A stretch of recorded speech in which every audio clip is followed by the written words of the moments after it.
Hello friends, ICEGATE के registration के बाद में आपको आईडी पासवर्ड जनरेट हो गया है। उसके बाद में आपने एडी कोड बना लिया है और आप आपके तौर पे एकदम क्लियर हो गए हो कि अब आइसगेट में कोई प्रॉब्लम नहीं है।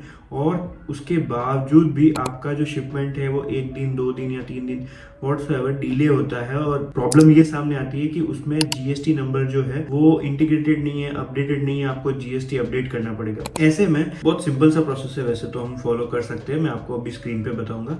बट 2-3 चीजें उसमें ध्यान देने वाली बात है। जो नया रजिस्ट्रेशन हम आइसगेट 2.0 से करते हैं उसमें आपको बेसिकली ये इशू नहीं आने वाला है कि जीएसटी और आईसी अपडेटेड नहीं है, क्योंकि वो जब आप रजिस्ट्रेशन करोगे तब पहले से ही आपको ये दोनों ऑप्शन मिल जाएंगे। जो पुराना वेबसाइट था उसके थ्रू जो आपने रजिस्टर किया था आइसगेट का इंपोर्ट एक्सपोर्टर, तो उसमें आपने आईसी के थ्रू रजिस्ट्रेशन किया। एक सिंपल सा प्रोसेस था जिसमें हम आईसी के थ्रू बीएससी क्लास 3 का यूज करके हम रजिस्ट्रेशन करते थे और जीएसटी नंबर हम डिटेल ऑप्शनल था या डालते थे, उसके हिसाब से वो इंटीग्रेटेड नहीं था।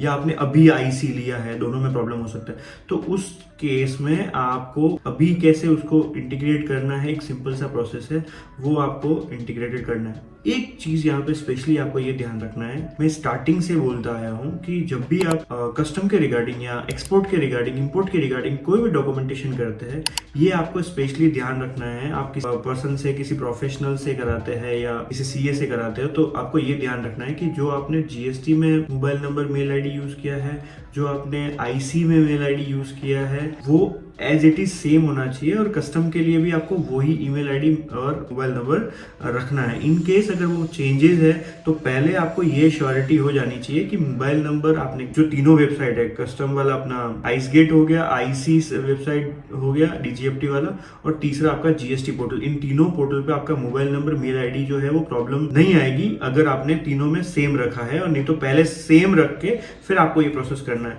ये अभी आपको चीज ऐसा लग रहा होगा कि नहीं हम अलग अलग से कर सकते हैं, बट जब आप फाइनल करके आपका जब पोर्ट की कस्टम की बारी आएगी, जब आप बिजनेस करने की बारी आएगी और जब आपको प्रॉब्लम नहीं आएगी, तो ये चीज आपको याद रहेगी। तो ये चीज आपको स्पेशली फोकस रखनी है कि तीनों मोबाइल नंबर और सेम रहे। आइए देखते हैं स्क्रीन पे कि क्या प्रोसेस रहता है जीएसटी नंबर को इंटीग्रेशन करने का। तो एक 2 मिनट का प्रोसेस है, मैं आपको बता देता हूँ। तो सबसे पहले आपको आइसगेट की वेबसाइट पे आ जाना है। उसके बाद में आपको ओल्ड वेबसाइट के अंदर आ जाना है और ओल्ड वेबसाइट के अंदर आते ही आपको होम ऑप्शन क्लिक करना है, स्क्रॉल डाउन करना है और यहाँ पे ऑप्शन दिया हुआ है आईईसी जीएसटी इंटीग्रेशन।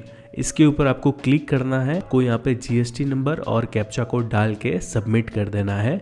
आपका जीएसटी नंबर 24 आवर्स में कस्टम की साइट पर अपडेट हो जाएगा। Thank you.